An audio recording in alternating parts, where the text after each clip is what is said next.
So that is what it does. It vibrates into patterns, shapes and forms, these body, mind, the trees, the flowers, everything, the insects, the ants. But it's all that, and experiences and expresses through these patterns. But no thing has really ever happened. Because what's it all appear in? It appears in this seeming thing we're sitting in right now, space. Have a look at space. It's empty. All these pattern shapes and forms are appearing in it, seeming separate and apart from it. But if you investigate, they can all be broken down into subatomic particles, into pure energy, or space, into no thing. All this manifestation is the content of space. Can you postulate or think of anything outside of space? Have a look into that and see when you realise you can't postulate or imagine or anything outside of space. You must realise or recognise that it is only the content of space. And space is no thing. And you and I are things. The trees, the flowers, and all the manifestation out there, which we put words on, are all things. Can something come from no thing? It can't come. So all these apparent things are no thing. That includes you and me. We feel as though we are something, or this person, shape and form, but that's the capacity of intelligence and energy that formed it and is expressing through each pattern, shape and form, and it has the capacity of reasoning, thinking in that knowingness and reasoning. So in the amazing ways it can appear and express, implies it's suffused with an innate intelligence. Intelligence is knowing, not your intellects that know this or know that, but the same intelligence is rolling the earth around the sun, causing the plants to grow and the flowers to bloom, volcanoes to implode or explode, tides to come in and out, seasons to come and go. It's breathing you, beating your heart, growing your hair in your fingernails. Doesn't it imply it's suffused with an innate intelligence, for all having the capacity to form all these things and do all these things? But what have we done? With that capacity of reasoning that we're suffused with, we learnt words or concepts, and we learned words like I am. Instead of seeing everything as that amness or awareness or knowingness, we take it to be this personal. When we learn the word I, we've taken it and put it on this seeming personal image. I am Bob, the Australian. Instead of I am the absolute or the great perfection, I am the only, that all that is. Because it seems to be many looking around us, we've labelled it as personal. And see what that's done to us.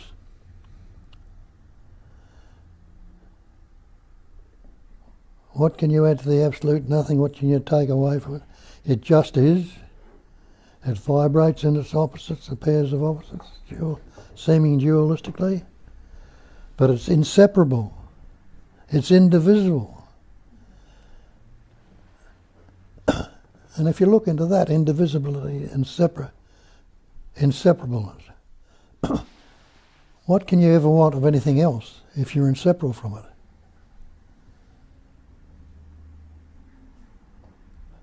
What can you fear from anybody or anything else if you're inseparable from it?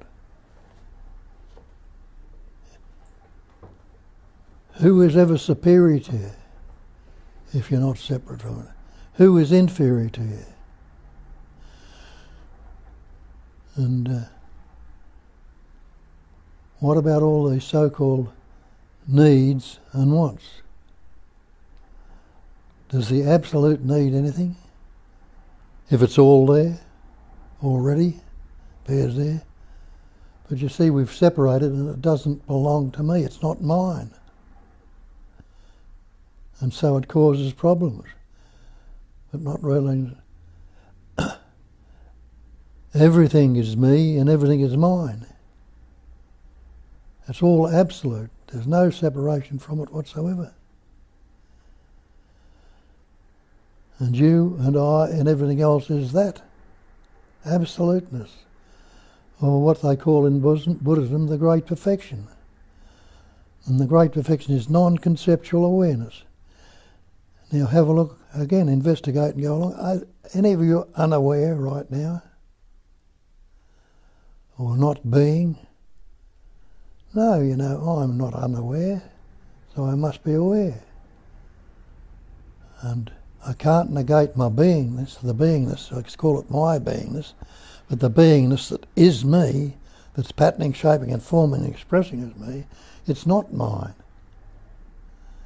Me or mine, the pattern, shape and form that is appearing, can't do anything at all because it's a fiction. It has no substance or any independent nature or no reality. It only appears to be solid or real. It's suffused with intelligence, the activity of knowing. But as I say, instead of seeing it as the being, knowing and loving to be, we attach to this believed in person, patterns, this shape and form that I call me. I am so-and-so. I was born. Can you remember your birth? Can you say, this is when I appeared, I was born? You can't. Why? Well, purely and simply because you had no words. You've got to have a word to say, I was born or I am here. And you didn't pick up any words till you're about 2.5, when the capacity of reasoning developed in you. When you were a little baby, you were seeing, you're hearing, you're tasting, touching, smelling, the functioning was going on, but you had no words, you couldn't describe it or say anything at all about it. But the life was there, the beingness was there, and you are that beingness, the being life. Now, what have we done? I've learnt this word, I've transferred it to this me, I am Bob, that my parents tell me, when I've learnt the words from my parents. And then went to school and learnt more words. Continued to add words and concepts and ideas. Now I've taken the word to be real. But is any word real? Take the word water, drink it if you can. Take the word fire, cook with it, or burn yourself, or heat yourself with it. You can't. Go to the edge of the earth. We look out the sea and the sky, meet the horizon. It looks like that's the edge of the earth. Go to the edge of the earth if you can and see if you can fall off. You can't. Because the earth is not flat. It appears to be. All of these things which we put labels or words on, none of it was named or words. Everything was just as it is. But you can't do much with that when we're children or when we become adults, because the capacity of reasoning, when it develops, we were able to do a lot more and be able to protect ourselves a lot more from other things.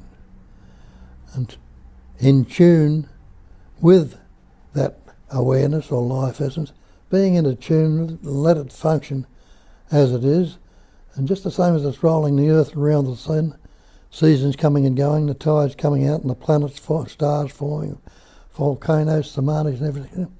So it's breathing you, beating your heart, growing your hair and everything else, causing these thoughts, feelings and emotions to arise.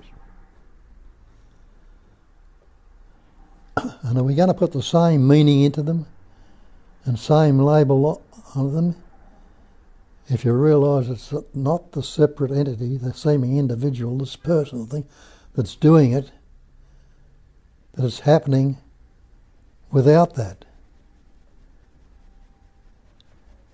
The breathing, the heart beating, the hair and fingers are the same essence that's patterning and shaping and forming all the other things in the earth. It's happening, expressing, forming and shaping it.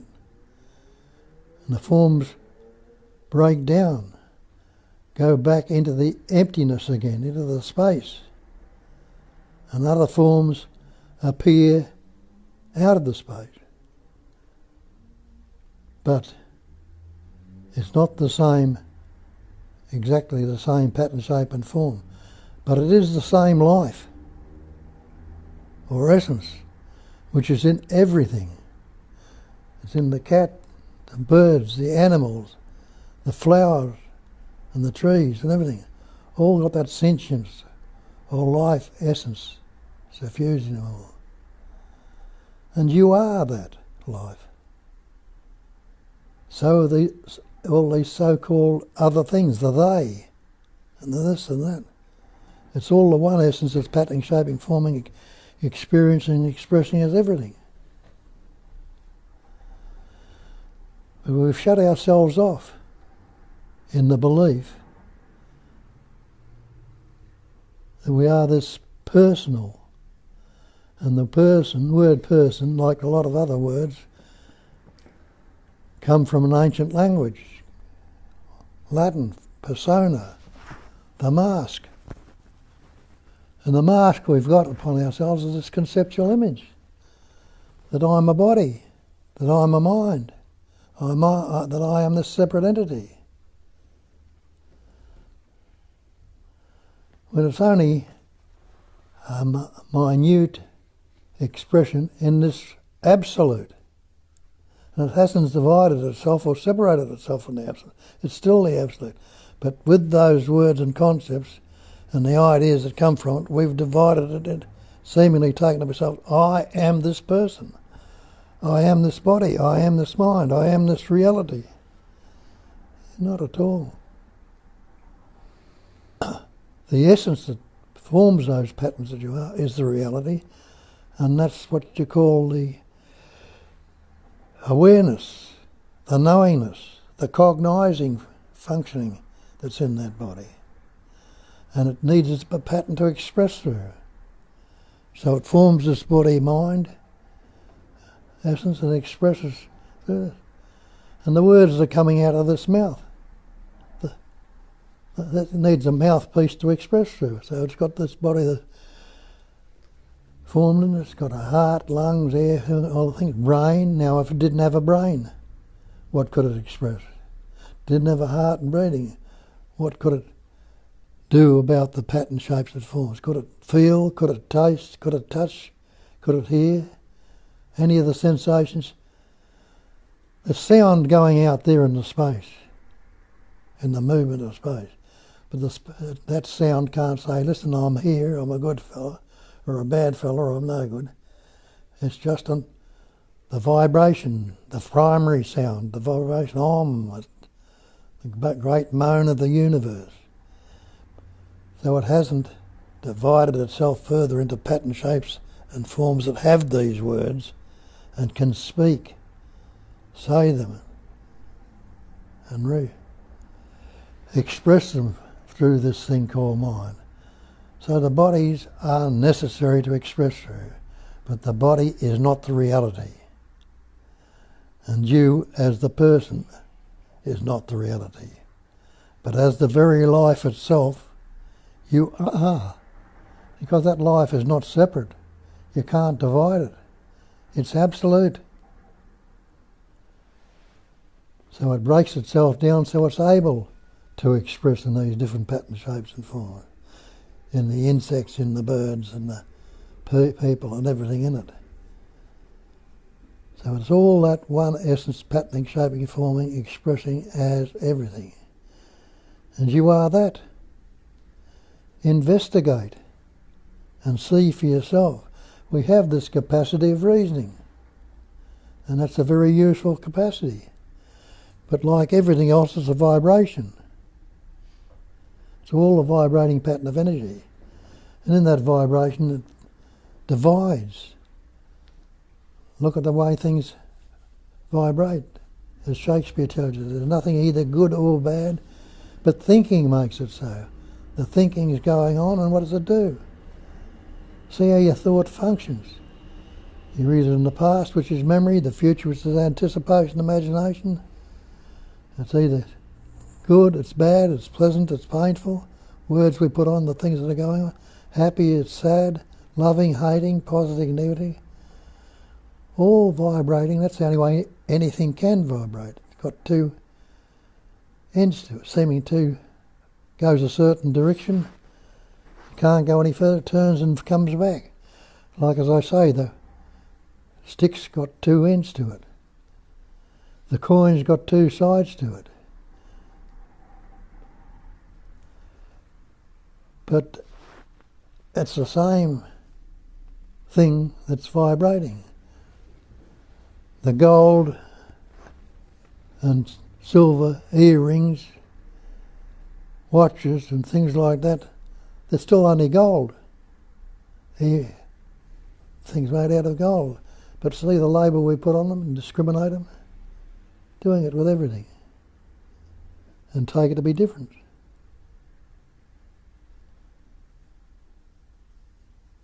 But what we're on about is recognising and realising, recognising and realising and knowing your true nature, your reality. I am that. Instead of I am Bob, the Australian, the good fella that's having a bad trot, likes this, doesn't like that, and wants it. I am the Absolute. And let that absolute essence express through you. It's not a matter of anyone letting it. How can they? That's why we say when we think we're going to become something or try and get something, we think this person has some individual power of its own. But it hasn't. It's still the one essence. Whether it's expressing as something dualistic or unhappy or fearful or anxious, it's still the same essence. And what have we done? With this capacity of reasoning, we put the words on it. Now nature doesn't put any words or labels on it. So nature's not concerned with day or night, light or darkness, winter or summer, high, low, but that's the problem. It's no thing. But what's the use of having all this wonderful, wondrous, amazing nature as it is, and the pattern, shapes and forms, if there was no one or no thing that could recognise it? So this personal seeming pattern has the capacity of doing that, looking at things, seeing things, working things out. The same essence that's forming it is doing it all. Patterning, shaping and forming has that reasoning capacity also. And so it is just a mouthpiece to express through this pattern. How does it come into existence? We'll go back as far as your father and your mother, two patterns. That animating life essence, that intelligence energy that patterned, shaped and formed your father. Through the essence of the food he's eaten, he has the capacity of eating food and breathing and doing all that. Pattern has the capacity, I'm not saying he, to express and breathe and do all these things. Implying it's suffused with an innate intelligence, a knowingness. And that functioning innate intelligence in that pattern called the body enabled in that pattern a microscopic particle called a sperm to form. little blob of glue. You can't see it with the naked eye.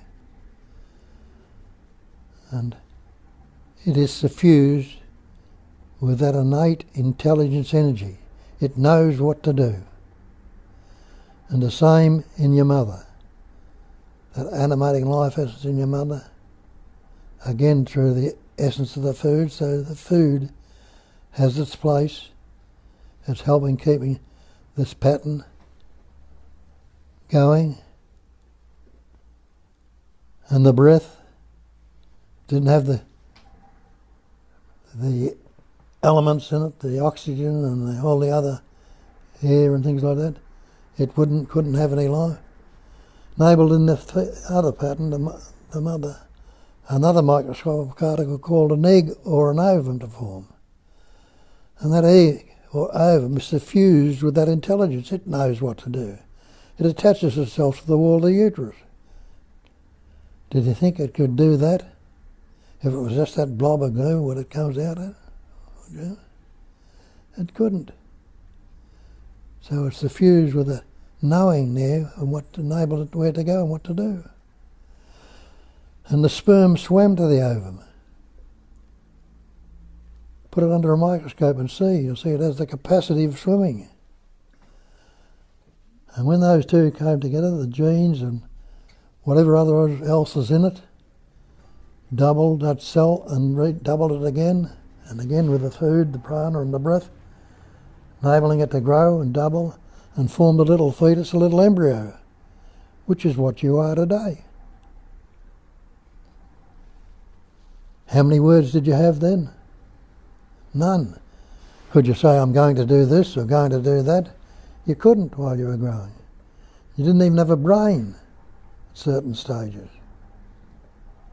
But that innate intelligence that's forming it, it's living it, it's growing it, has the capacity of knowing, or the intelligence and knowing what to do.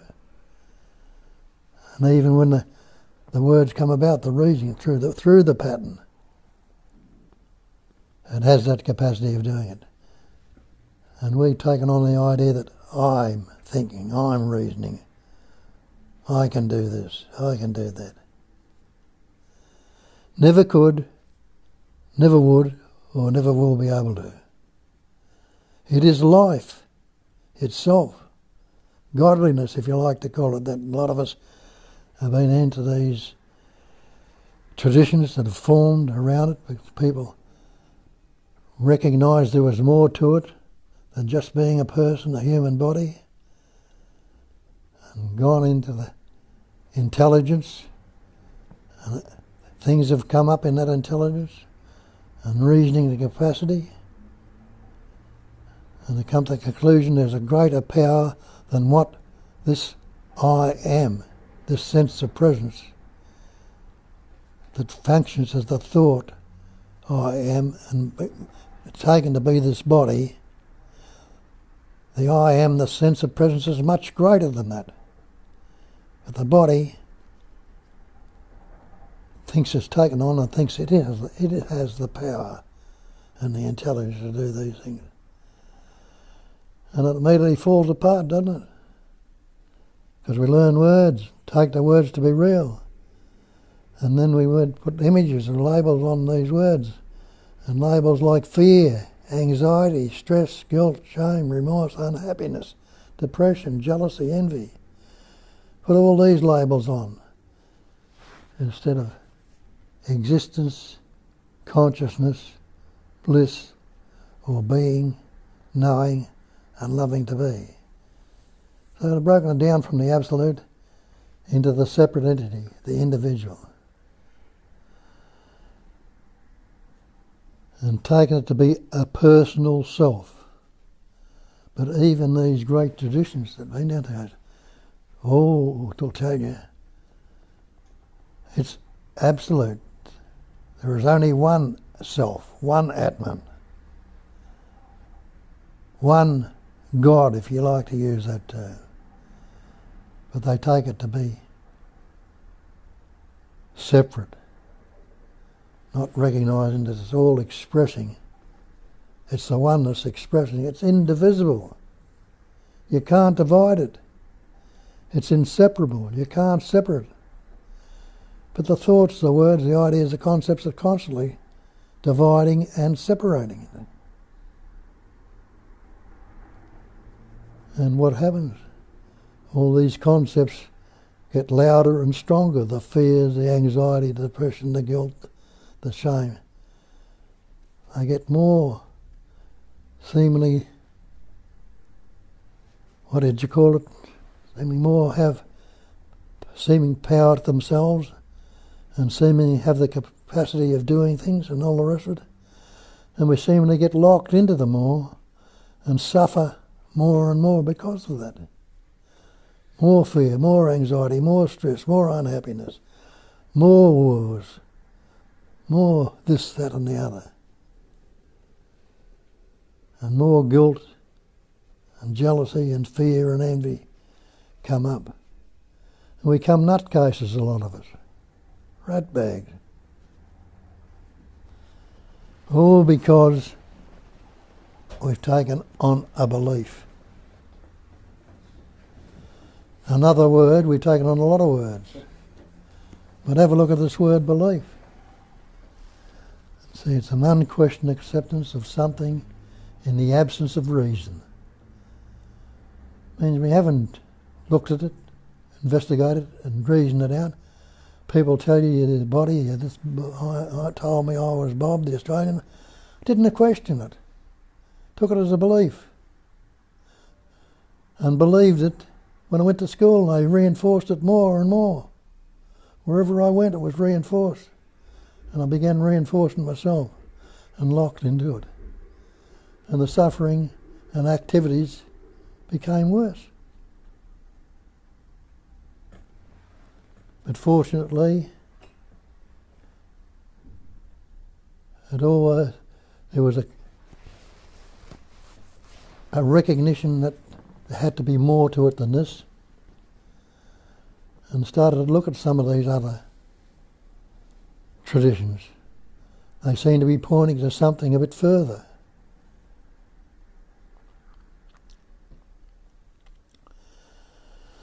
And in looking along those lines, it proved to be true. And I saw, or woke up, or whatever you like to call it, had the capacity of recognising much more to it than what the reasoning was. There was this thing that I called awareness.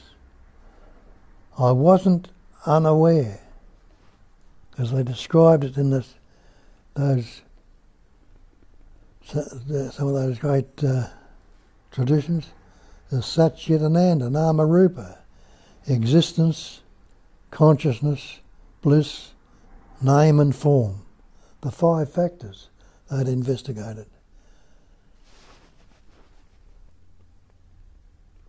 And I need to ask myself, well, am I existing right now?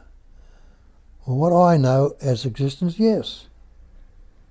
That existence is there. I know this life, this beingness as existence. Am I unaware? I can't tell you what awareness is, but I know from what they're pointing to and recognise that I'm not unaware. I'm aware, I'm knowing right now and seeing. There's an awareness or consciousness there, and the consciousness comes up, and that all these other objects, these pure pattern shapes and forms, are now labelled, and there's a consciousness of them. From that awareness, the consciousness has seeming gone a step further, because if that awareness wasn't there, the consciousness couldn't be there. So now I'm this human, believed in this human pattern. And when they tell me it's a cognising emptiness, and emptiness had the capacity of cognising, which is another word for knowing, or awareing, or being, and the Buddha called it a cognising emptiness, telling me that this emptiness, this cognising, has that capacity of knowing. being, knowing and loving to be. And he made the statement that emptiness is form. It's that cognising emptiness that is patterning, shaping, forming you, me and everything in this room and everywhere else. Turned it around the other way and said the form can be nothing other than the emptiness. Pointing out it's the same thing, it's still the one essence. It's appearing and doing all these things, but it's still only the emptiness that's doing it. Has the capacity of knowing, patterning, shaping, forming and vibrating into all this manifestation. So in recognising that and seeing and investigated, I see it can't be negated. It is like, if it's false, as I tell you, investigate, the false cannot stand up to investigation. Well, this can stand up to investigation because it is the truth. I am not the person. I am not the individual. I'm not the separate entity. I am the life itself. Like a fellow that was around a few years ago, they call him Christ. He says, I am the way, I am the truth, I am the life.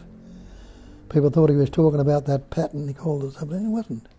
He's talking about the true I amness, the sense of presence, not the thought I am, the sense of presence. Anyone who is not aware or present right now, how can you say that? Isn't there a sense of that there? A sense of being, of knowing, which we haven't described in any words, but when we do, we put different labels on it, which start to pollute it, and corrupt it, and lose it. I am Bob the Australian, we think that's the sense of presence. But life itself, the being itself, is a sense of presence.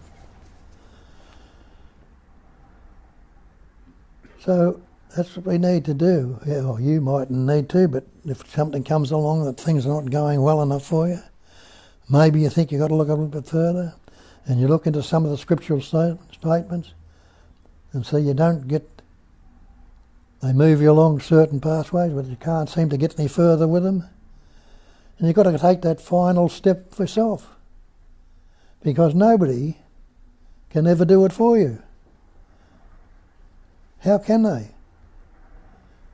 When there is no body, no mind, no person, no thing. It's all a separate entity that's a patterning, shaping and forming and appearing as everything. So think some other appearance is going to tell this appearance that you are what to do or how to get there. Impossible. So it needs to question and look into it and see for yourself. And isn't there a seeing there right now? Before you say, I see, and I see this, and I see that, and put the certain shapes and forms and concepts and labels on the seeing. Isn't in the immediacy it's pure seeing, pure hearing, pure thinking, tasting, touching, smelling? And have a look and see whether we're pointing out what we're pointing out is true or not, that you've divided it, that it's been divided. And you think that the so-called you is dividing it. But have a look and see who this you is. Who am I? What am I?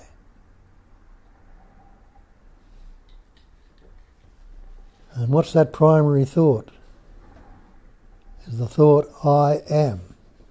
That's when the I seemingly comes in it, to it in the first place, before we attach other things to it. I am.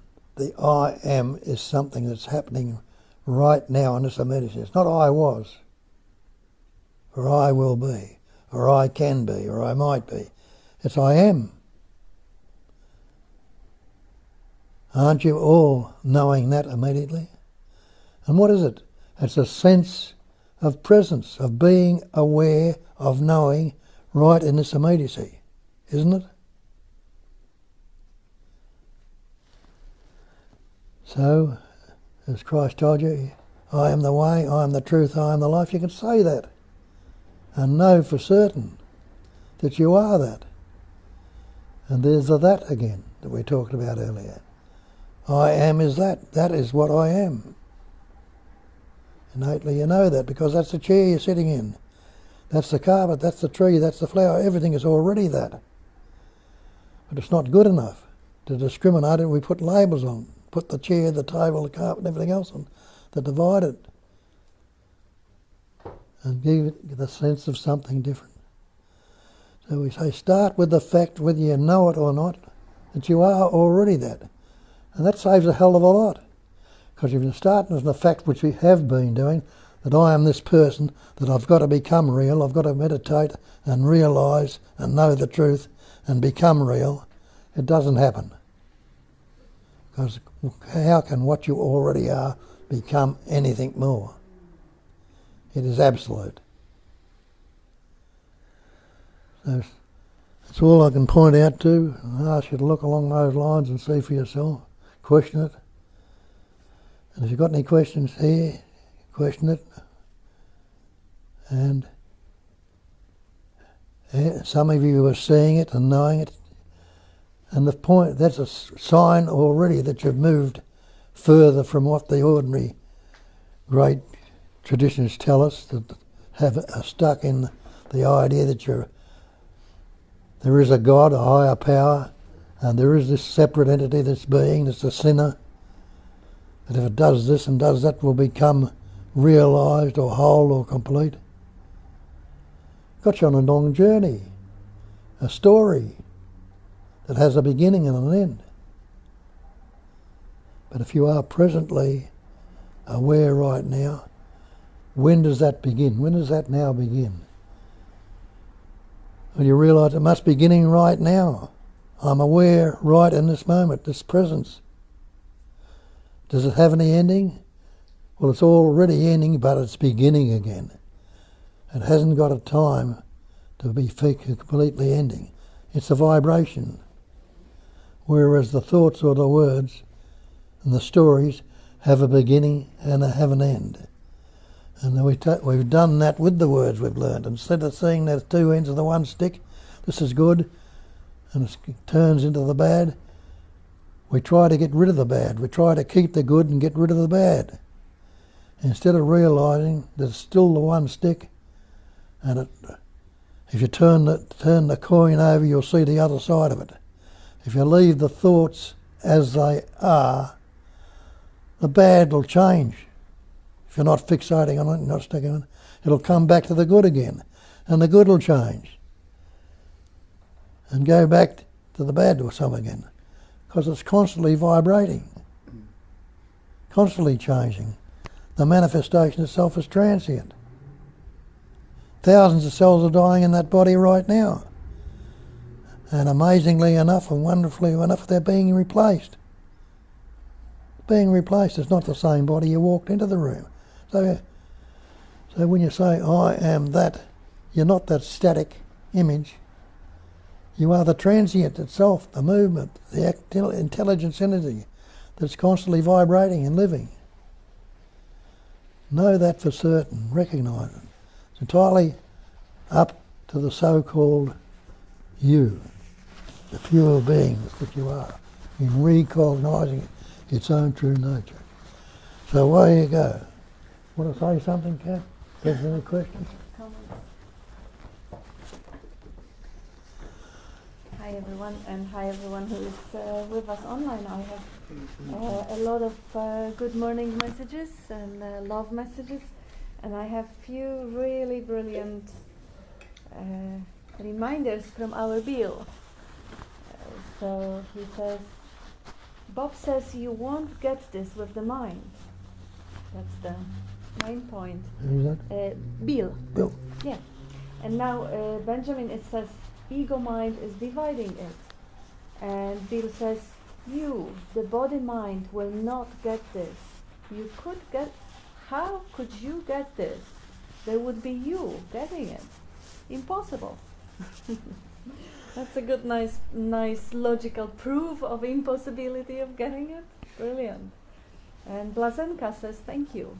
Bill says, freedom is not for the body-mind, it is from the body-mind. Yes, recognize what you are not. And what remains that's Bill again, when reality strikes, so to speak, you will not be there. That would be duality. Yeah, that's a brilliant reminder for everyone who is looking for enlightenment or liberation. The one who is to be enlightened or liberated is illusion, is an image. There is the liberation is the freedom from that image. So there is no one there to be enlightened. Benjamin is saying, Bob, when and where and why does duality first occur? I know there is a paradox in that, and the presence awareness is timeless. Also that the heart develops before the mind. But the big question is why duality came to be. Why not? That's the best answer. Because it can. It's spontaneously happening. Mm. It's timeless. When does now begin? You can't grab now. As you're saying, now it's ending already, and as it's ending, it's beginning again. So you take away out the concept of time, and it tells you in the beginning was the Word was with God, the Word was God. All things were made by Him, by the Word. That's a seeming somewhat of a beginning, but nothing's ever happened. It's inseparable. You can't find a beginning, you can't find a time. Is there a past if you don't think about it? What can you say without out of thought? You can't even negate the beingness. You can't say it just is. And also any sort of why questions are always questions that invite the story.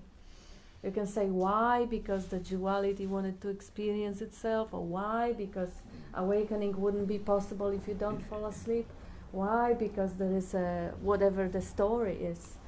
The problem is habituating more stories and more questions, inviting the mind to answer, is looking into the wrong direction.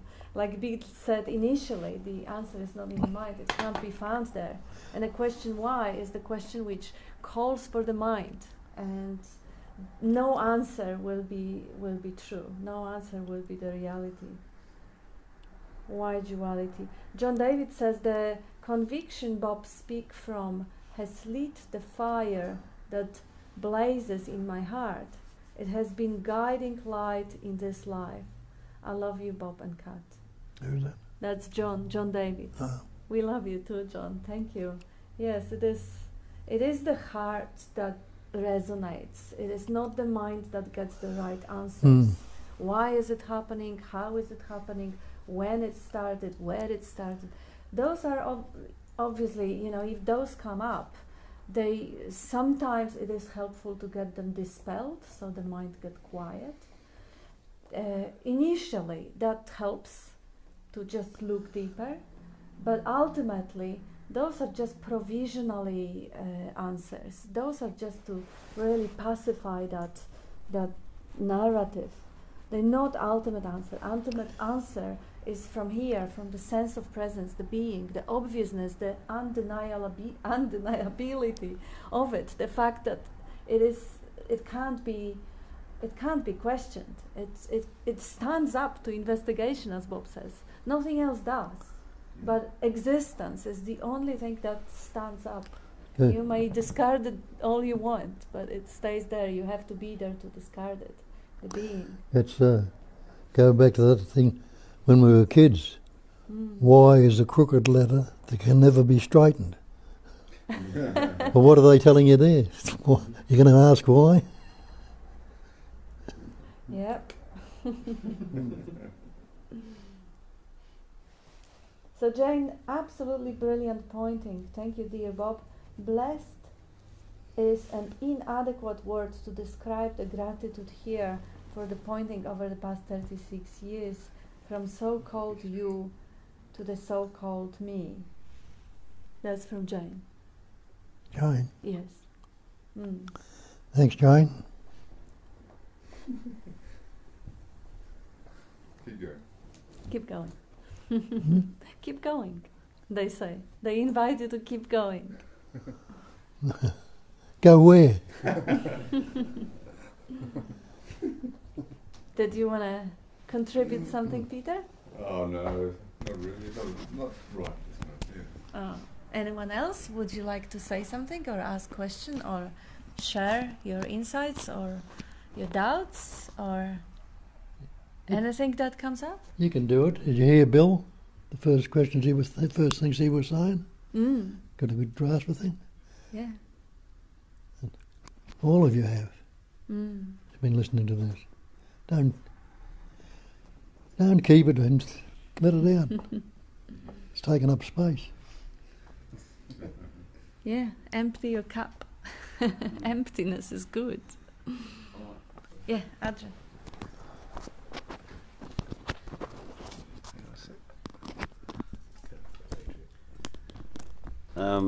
I think what's been coming up for me recently is like thoughts, feelings and emotions appear and come up, but they don't belong to anyone, particularly feelings and emotions. It feels like they come up and like, yeah, there's like, that's just expressing, but there's no one that actually is them or owns them or anything like that. What was I going to say? Yeah, because it can feel quite personal, particularly the thoughts can have a very personal type content, but just seeing that they're not personal. Yeah. And the other thing come up to me today is like there's only like this expression, it's only this expression that has the capacity to identify and put words on and describe stuff. So it's only through this expression that can happen. It's like everything just is. It's almost like an arrogance to think that this thing is what's saying how it is, sort of thing. Like it's only this pattern that can do that. Like the rest is just life, but there's an arrogance to think that this, like only this thing has the capacity to do that. I don't know. I'm not really explaining it too well, but I'm sort of. It's such an arrogance, I think, to think that this knows what is, sort of thing. When everything else, like nothing else out there is dividing or doing any describing or labelling. It's just coming through this pattern. So, yeah, anyway. All right, thank you. Yeah, if you're not relating it to the person, who's going to be arrogant? Yes. But yeah. Put that label in. Yeah. Good. Good, yeah, but the mind does have either the inferiority or grandiosity, and it vibrates between the two. You know, I'm worthless. Oh, I'm greater than everyone. And that is just such a characteristic of that instrument. It's fun to observe, like you just observed. You know, the assumption that it can understand or grasp anything is such arrogance, because it's just minute expression of that absolute. So how could the computer get its own maker? It can't. It's and even if it gets some information, that information has nothing to do with the source of all being. Like Bill was saying. And now Benjamin is saying, brilliant answer, Bob and Kat, on the why I asked. Beg's story, crooked letter and all, pointed me straight back to the who, which is the ego, which apparently was made up by presence awareness and an illusion therein. And Benjamin says exactly, who's gonna be arrogant? Yeah, brilliant. That's it, Benjamin. Yes, that's the basic recognition that. It is another expression. We call it mind, but really Bob often points, is there such thing as mind? It's just a stream of thoughts and images, usually one at a time. Even if it contains the whole big galaxies and solar systems, it's still one thought and image at a time. And who's thinking that? if there was anyone thinking that, would that anyone be? Just another thought. And as Bob also points, we don't know what we're going to be thinking in the next couple of minutes. We don't know the next thought. So they just arise, they come up. Images come up, like in the dream. You sleep at night and, well, apparently in a lucid dreaming practices you can kind of prompt your dream. But you have to have the thought first to even do it. So if you decide, you have to have the thought to decide. Everything is based on that arising thought, which is controlled by absolutely every minute particle in the universe, which is the everything, which is the nothing, the infinite and the zero. They beyond the mind, they unimaginable. Peter. Yeah, I think it's really interesting just to sit with that and observe it. It's so true, Kat, what you just said. We sit and watch the thoughts. This is what you're alluding to, isn't it, Adrian? Just sit and watch it. It's quite amazing to get familiar with that, because, you know, it is clearly obvious, isn't it, that they arise somewhere, but we don't know where they come from. It comes out of the emptiness or the unlimited nature of awareness. Isn't that true? It's when we just get. It's really lovely just to get familiar with that, and to see where this. It becomes very obvious that there are points of temptation or points where, and I have no understanding of this, but it's just I can see it directly as the thoughts arise in this field of knowing, which is not limited, and then they fold back or fold away or do whatever they do, and this sense of self is sort of emerges out of this ocean of possibility, and seems to hold something, and then starts to get concretized into this so-called sense of self. It makes no sense, but there it is, and just to become aware of that is a very powerful thing, I think.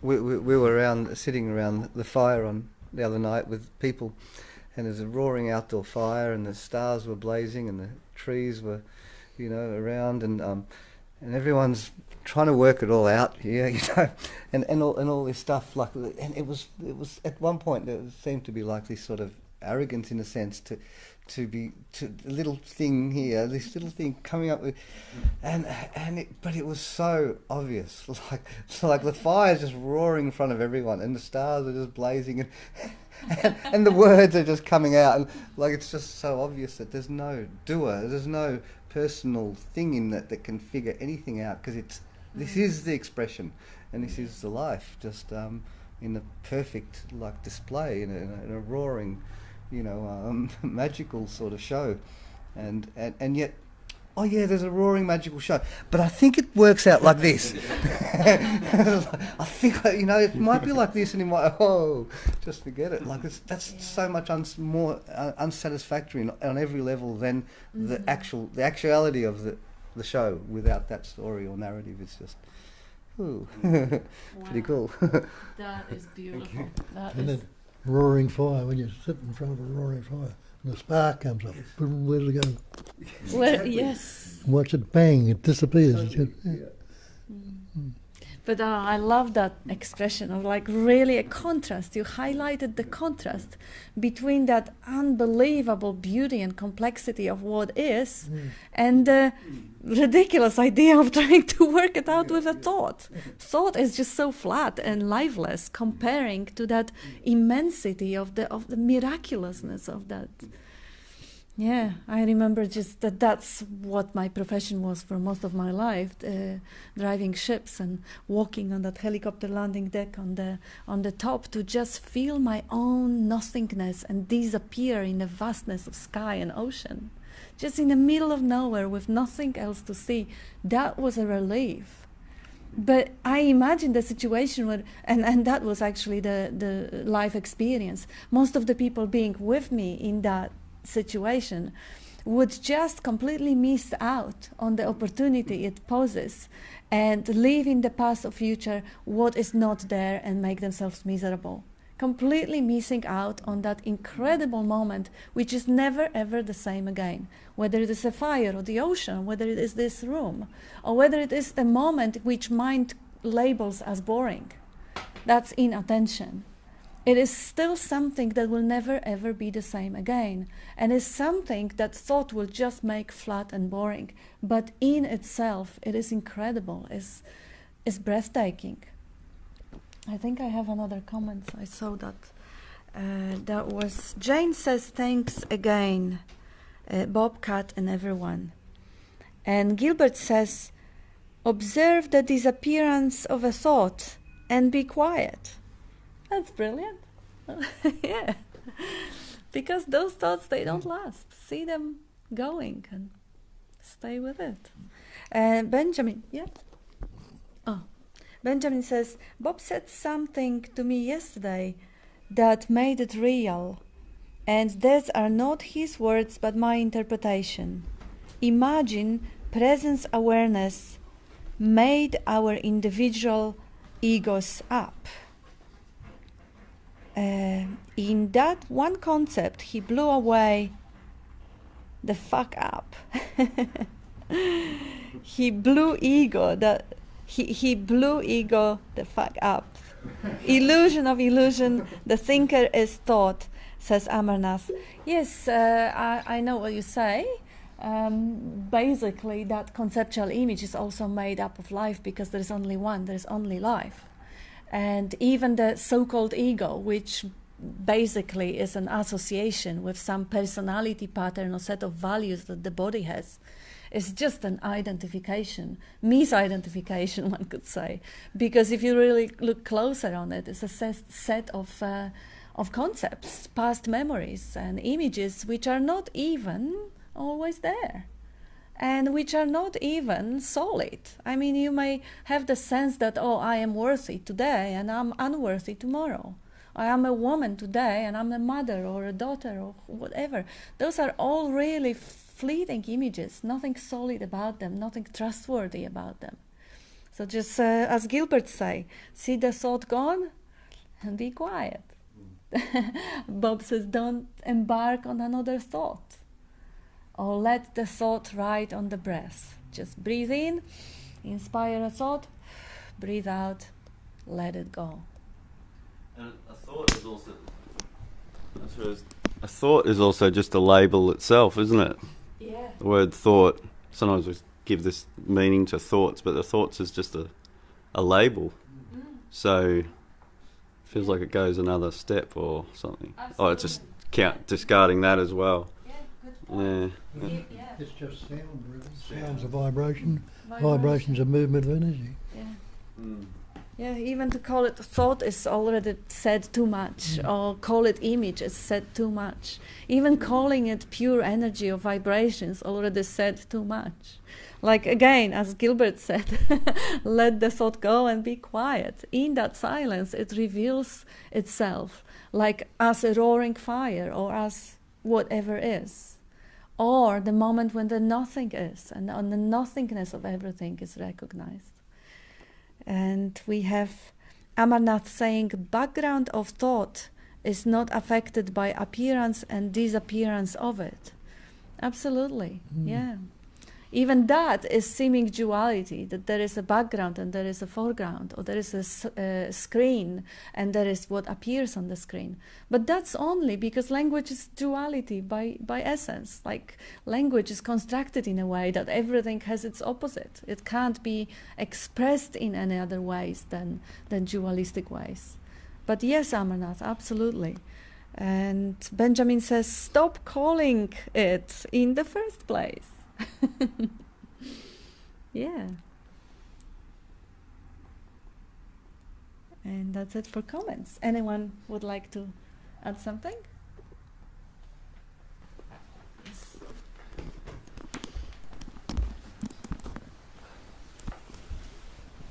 I've got a little bit of confusion that arose during the week watching a David Attenborough show. And out of the sediment, Sorry, it's all right. Forgive me. out of the sediment of a plain in England, this mammoth bone appeared. What? A mammoth bone, a leg bone. So it's a leg bone that appeared in this out of the sediment of an ancient river. And the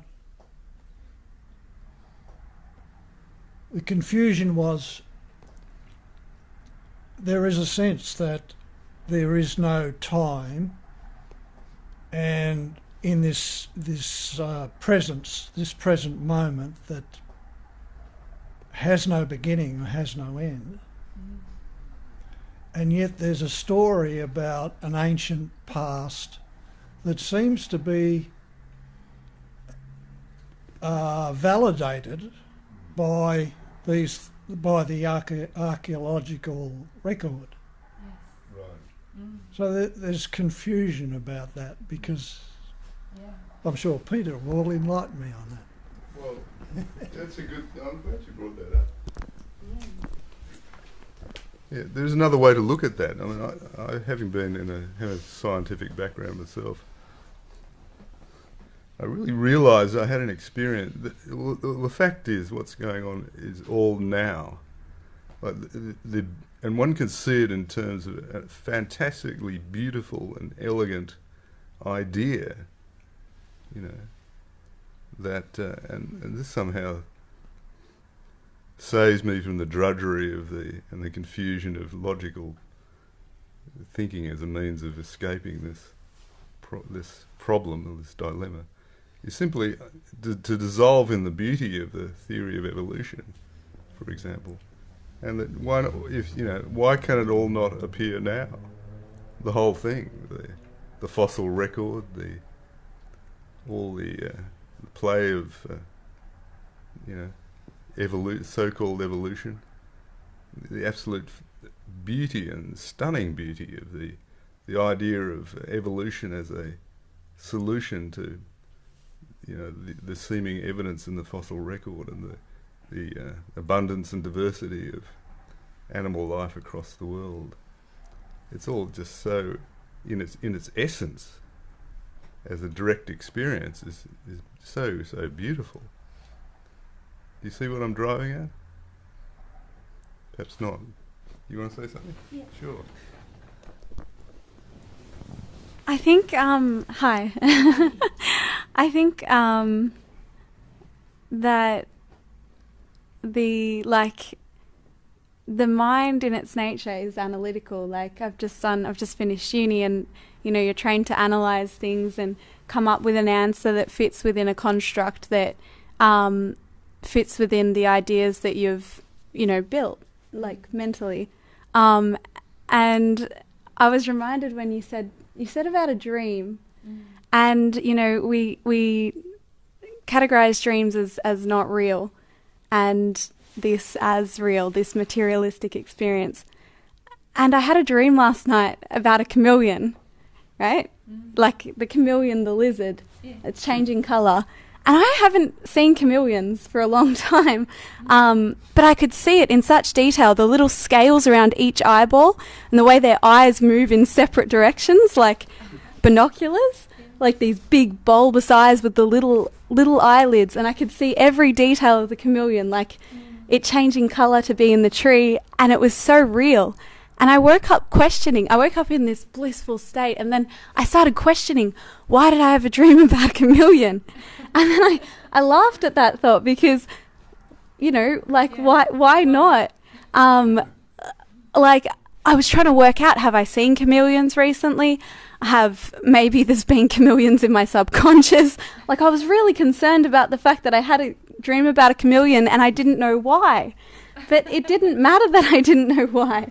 The fact was I simply had the dream, and it was pretty cool. That is brilliant. That is beautiful. Yeah, absolutely. Yeah.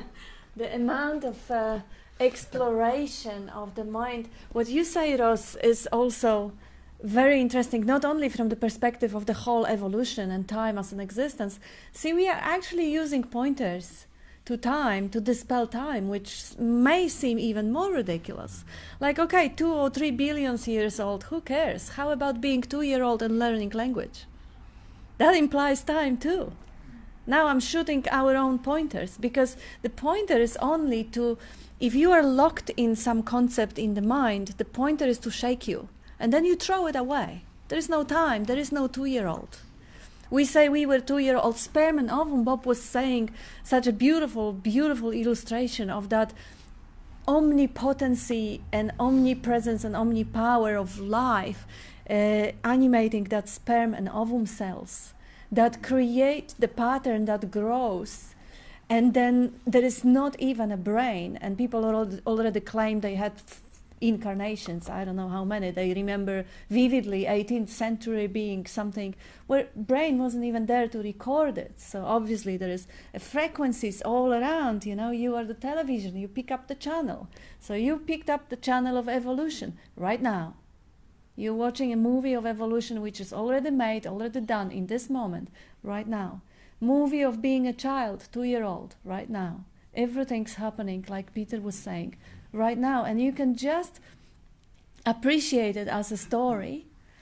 And you can appreciate even the capacity of the mind to conceptualize the time in 14 billion years before the Big Bang. That is a brilliance of the mind. Is that true? On the relative level, you may say it is true. Like it is true that when I pinch him, he will respond. But that's only relative level, because truth is that which never changes. And that's the truth. That's the definition of truth. Something that doesn't change. Something that is always there, always and ever. So the dream, it changes. The dream of a chameleon. I was actually dreaming about some weird sort of this size of a like insect. Beautiful, absolutely shockingly beautiful, amazing, lying on his back. I mean very often explore the realities that have nothing close to this one. So there is no National Geographic that I could glance in a dentist waiting room or anything, because it's just too creative. But I imagine that this type of creativity is a potential in every single, network of neurocircuits. It's just the memorizing it is not often exercised, but it doesn't matter. As you found your answer. What doesn't matter? Why question create more daydreaming? Daydreaming about this, daydreaming about that, daydreaming about the mammoth, or where are they? They are our daydream right now. We bring up the fossils. Where are they? They daydreams. We are imagining them into this moment now, creating them in this moment now. So this is this. Oh, go on, Peter. Finish. No. My sojourn in science ended when I was sitting on the bottom of the ocean one day, because I did a lot of scuba diving for the work I was doing. In about 100 feet of water, I was just lying on the bottom. And I realised, this is ridiculous. This is so beautiful. There's no way I'm ever going to understand it by dividing it up into little bits. It just, the sheer presence of the whole. The fact that this big fish over here was just swimming around, and it was so wonderfully orchestrated by a mind which is so vastly bigger than anything that I could ever understand. It brought it all together in this one spectacular moment now. All the time, if I had all the time in the world, I could never divide it up enough to understand anything. That was the moment the whole thing fell apart for me.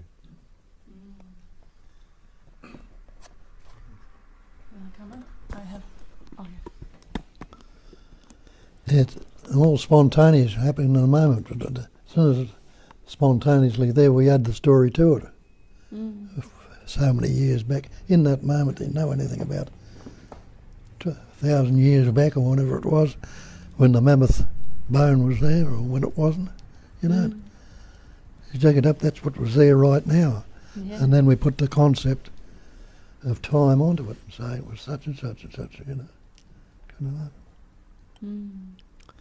It's all spontaneous, the whole lot, right, all the time. Forever fresh, ever new. And also see how the creating power of that experiencing of that universe is the attention. Like if you didn't watch David Attenborough, that wouldn't even exist in your imminent reality, in your world. The attention, whatever it rests, because it is that life essence, that intelligence energy, it rests on chameleon eye, and you get thousands of details. You get infinite, like a fractal of reality unfolding, because that attention touch it, or touch the history, or touch the future. Anything it touches, it creates. It really is as if your attention is the manifesting power. I'm not talking about law of attraction when there is an ego that is kind of setting affirmations and taking credit for whatever life unfolds. I'm talking about recognizing that life, which is impersonal. And it is, wherever it looks, it sees more creation, more detail, more fractals. But there was a nice one here. I see another really good comment from Gilbert. Trying to guess what reality is. Why not let it be? It reveals itself as no thing, consistently without time. Not only it doesn't have time, it doesn't even have, even the space is conceptualized. Everything is a concept. That's how it is recognized out of that potentiality. And John David says, the illusion is very convincing. The special effects of Maya are without equal. Absolutely. In a dream, you can see something from 1,000 years ago. Where is it when you wake up? Where was any of this before you became aware? Yeah, absolutely. Beautiful. Yeah, and see how little difference is between the night dream and the daydream.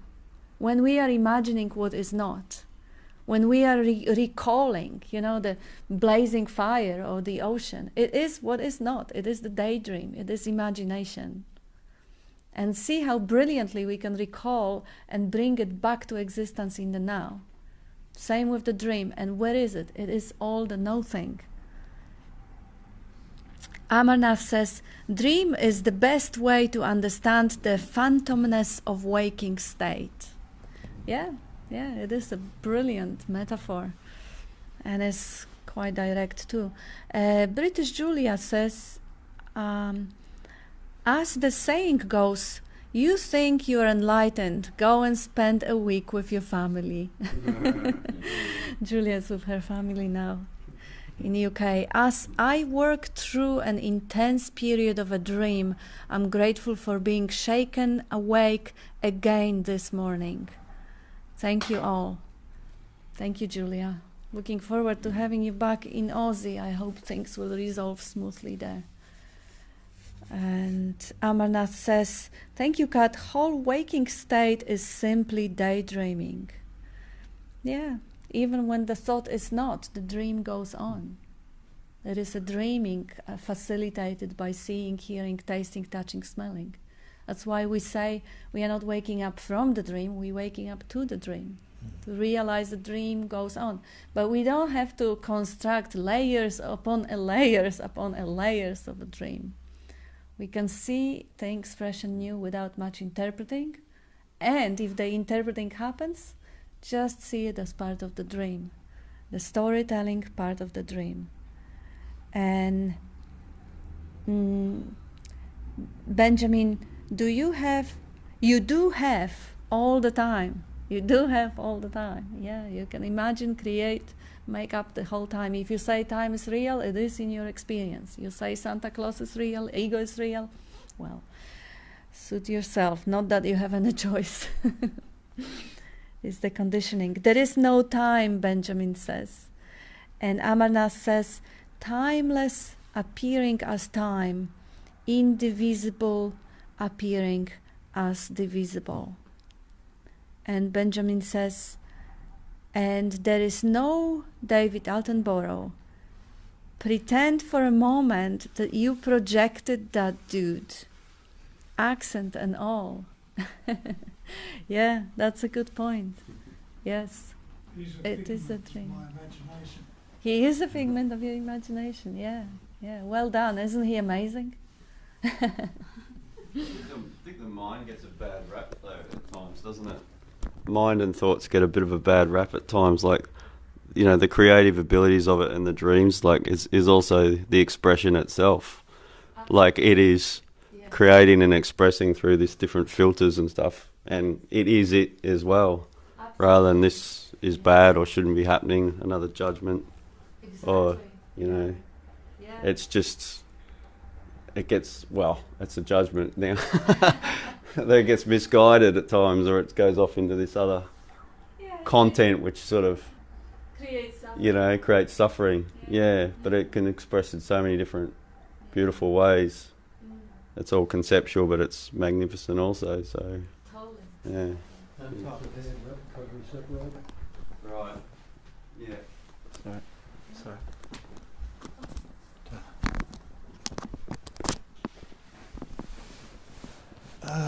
Just something in connection with what Peter was saying. I was watching this Vedantic Swami explaining about the same thing we're talking about, and he used the famous statement from the Vedas, Aham Brahmasmi, which is I am Brahman. And then he pointed out that the literal meaning of Brahman is vastness. So that conception of the vastness of nature beneath the water, at the bottom of this wonderful aquatic world, that vastness seemed to, the vastness of the literal meaning of Brahman seemed just to trigger that same, that's what I am. Thank you. Wouldn't vastness is very similar to absolute, wouldn't it? Yeah. Vastness, absolute, emptiness, open field of space, or God, they call it sometimes. Yeah. Really, so very excited. I was very bursting to speak, but I really don't know what to speak about. But it's like there's this urge to just firstly say something. It'll probably be the best thing that ever came out. I'm not going to speak about Gilbert because that's not right. But like earlier you said something. Oh, I don't actually know what to say, but like I'm bursting with something. Like you said, there's a sense of timelessness. There's not a sense of timelessness. There is no time, and it just appears that there's time. So it's an appearance, and there's a million infinite appearances, and like Bob, I don't know. Today you said something, Bob, like about matter and spirit, and both two ends of the same coin or something. And I haven't heard you say that before. You've probably said it 1,000 times, but it's like it's really obvious that like if that. So then, if everything is appearing in this space, everything is matter. Mm-hmm. But even a thought, in a sense, is matter. It's a vibration. It's a pattern. Everything is spirit. Like, and it's just an empty dance of this vibrate. Like you mentioned the word fractals. It's like an explosion of everything. And in that explosion, there's time, and there's labels, and there's stories, and there's history, and there's evolution, and there's infinite. There's chameleons, and there's deep sea divers, and there's giant bugs, and there's roaring fires, and it's. But it's all in that same, it's that matter just like vibrating in a specific way, which is really spirit. Like, and what the hell's this all about then? Like, it's an expression. It's like a total explosion of love, like exploding into all these infinite, just expressions. And it can only, and it happens. There's not in a timeline. It's actually always in the same spot spot of nothing. So they can't possibly. But the appearance of time is so funny, and like everything's so funny. Everything's fantastic because it's recognised as. Anyway, I think I better just stop. I remember Bob had this. I don't know if this was regarding time, but I remember once you were talking about the 1,000 voltage, like that life essence being that untamed, pure omnipresence, great power, that you put it through the cord of electricity and you can lit 1,000 globes or bulbs. If you would put that whole strong 1,000 volts through the body, it would burn the fuses. So the time has been conceptualized, because when you say, Dean, about this exquisite, incredible beauty and marvel, imagine being overwhelmed to the point that you see it all at the same time with all infinite amount of realities, all parallel, and the past and future all at the same time. You would die of a serotonin shock out of ecstasy, which is apparently happening for people who didn't go through near-death experience because there wasn't that near. But yes, it could be expressed as that dance of love, that dance of expression, the holographic expression.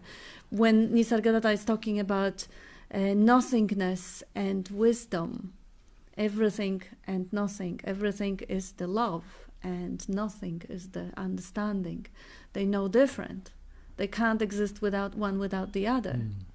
So it really is, and I loved, Dean, the way you say it, especially if you don't know how to say it, because that is when it really spontaneously expresses. That is up to now the only commitment I have myself to speaking non-duality, and of course I don't have it, it's just shown up. Never ever to prepare, just let it flow spontaneously, and then, as I believe everyone here is doing, because there's no doer really. So whatever comes up. But especially if you don't rehearse the sentence, if you don't really know how it is going to turn out, it usually is a pure gold. That's... thank you. Bit, yeah. You mentioned the attention. Yes. But if you really if you sit, if you you know that it's all awareness and attention's moving into all these different things, and if you actually can, if they can be seen, you become whatever the attention is. Like wherever the focal point is, like I was a deep sea diver, I became a woolly mammoth, definitely became a chameleon. Yes. I'm going to become you in a second, Bob. But honestly, like wherever the attention, it's not that you're delusional in this, in that. You just get that sense of whatever that experience of attention is focusing on. The focal point is. I remember, I think it was Tony who was with us once, and who passed away earlier this year. I remember he was telling us once he became a tram, and I know that's sort of a little bit of an experience, and it's a bit of an exaggeration, but you take on like you are everything and in the nothing. The focal point pretends and conceptualizes all this wonderful show, and you sort of become all of it. So then, and even the thought I am Nadine comes in, and you become that too, and then you become the scuba diver. It doesn't make any difference. Like it's unreal.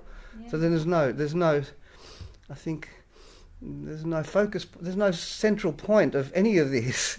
There's no, you can't find a centre or a little man behind a little commentator that's running, or a manager or whatever. It's just totally not true. Same as a dream, isn't it? Yeah. Same as what?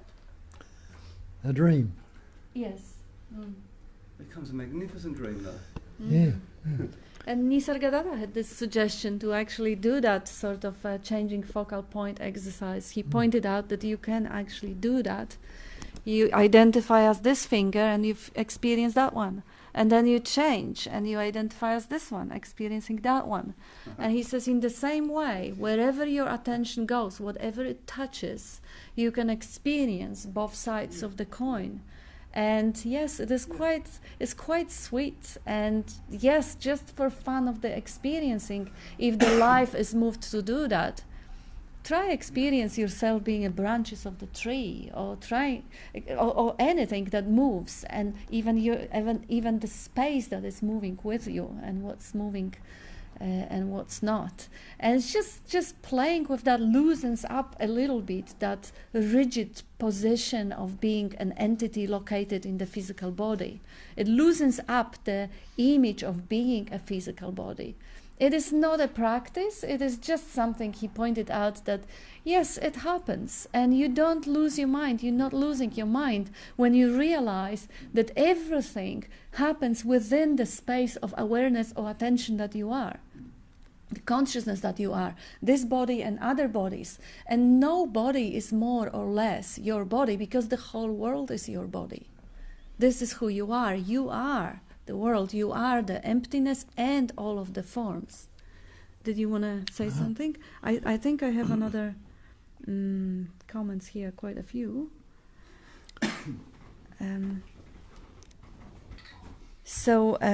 Benjamin says, imagine we are our most amazing projections. Oh, we've been there. David Altenborough even. WhatsApp, Facebook, Zoom are best examples of phantomness of the three states. Nobody enters these applications, but we think we are inside. That says Amarnath. Yeah, nothing going on, no one is here. And Benjamin says, beautiful, vastness, infinite potentiality. And he also says, it is not about there is no time. Could you conceive there is no you? Let it explode, bro. Yeah, could you conceive there's no you? Like you are, to even conceive or not conceive it. But what you are, that's a mystery. And Dale Allison, when I look inside for me, there is no one there, nothing. And in this nothing, everything appears. Yeah, beautifully said. Yes, you are that nothing and that everything. Amarnath says, thank you, love you all. Oh, I think it's time if they say that. And Benjamin says, exactly, you gotta be you to survive what Kat is describing. You got to be know you to survive what, yes, well, stay alive, bro. Gotta be you to beautiful, to survive what is being described. But you are Bob, bro. You are Bob, Dean. Yeah, and nothing's excluded. Universe is nothing but becoming from being, Amarnath says. And Dale Allison says, it is, and it is also empty. Terry, hi Terry, happy birthday. Terry had birthday a couple of days ago. And we couldn't see him then. Ultimately, there is not even a moment unless comparison is made. Good point. Moment is also a label. Yes. And Byron says, may I ask, what are you actually feeling right now? What is that feeling? What's your feeling? Pure feeling. Pure feeling, without a label. Yeah, without putting the word on it, yeah. Just isness. If you would want to label it, you can say isness. Yeah. Satchitananda. Yeah. That's what you're going to say. Yeah. Hungry. Loving to be. Oh, I thought you say hungry. Hungry is That's lunchtime. the one. We'll take that one. That's the one. Yeah. Joyous, affectionate awareness of presence. Yeah, there's plenty of labels. Any words is going to be the same content anyway, isn't it? You could call it apple or something. Yeah. I don't really need to speak. Okay. So we have another It's comment. just another word. Yes. And Terry says, movement. Gosh, did I read? Sorry, Terry. Yes, actually he says there is not even a movement unless comparison is made. Yeah, I actually misread it, sorry. He says, I thought it was moment, and I misread it as a movement. Yes, absolutely. Movement is the current experiencing when you label it. If you stop the time, you close your eye, the world disappears and the movement disappears. Yes, so ultimately there is not even a movement unless comparison is made. I don't know if my cats would agree with that. I don't know. But if that's your experience, that's your experience. I don't think my cats would agree with that. Because they experience the constant flux, even breathing in and out. And of course, theoretically, totally theoretically in your mind, you're totally right, Terry. There is no breathing in and out. There is only this moment between the breaths. But you have to really think hard to conceptualize it.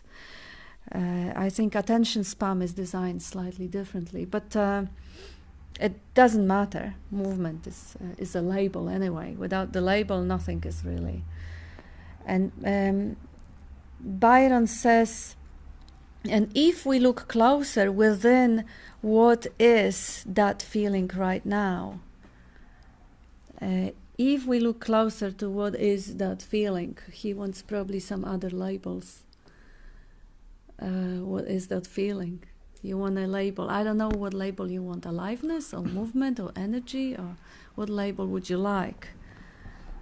So just consciousness, just trying to understand Terry. Benjamin is trying to understand Terry. Yes, theoretically you can say that, the time is frozen and there's nothing happening, there's no movement. And when the time comes in, the seconds are passing and then you have breathing in and breathing out. So without the time, one could say there is no movement and there is no world. But we are rather talking about experiencing than theoretical explanations. So Terry is totally not wrong in that. But if you actually really don't go much to the physics and explanation of theory, this is just what is, and this what is just as it is. And I don't know if anyone experienced not breathing right now. I think we do. And the seeing, hearing, tasting, touching, smelling is all kind of transient. But yes, he's you may or you may not. Benjamin says that Terry's comment is possibly in line with William Blake. Yes, possibly in line with quantum mechanics as well, and other theoretical. Yes, it could be. And you can also find Terry, Benjamin. He has the website.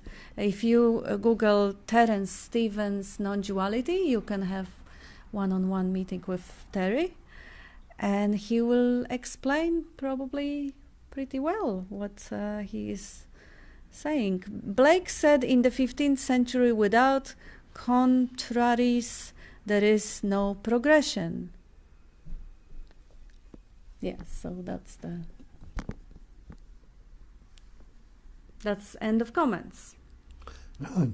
Yeah. Gone over a bit. Gone over a bit. Yeah. So thank you, everyone. Thank you for being with us. Thank you for all the contributions, and thank you, everyone online. Oh, Terry it is not theory. Theory. Terry says it is not theory. It's the sharpness of the absolute now. Sharpness of absolute now. Okay.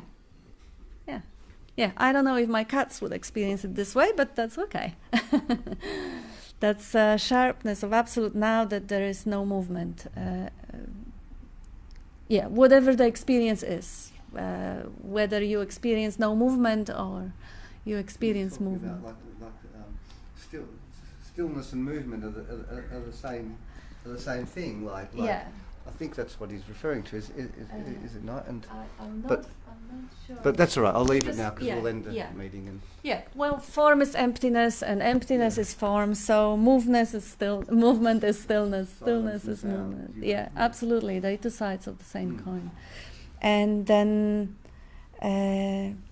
Benjamin says sharpness of the absolute now, which is duality, says Benjamin.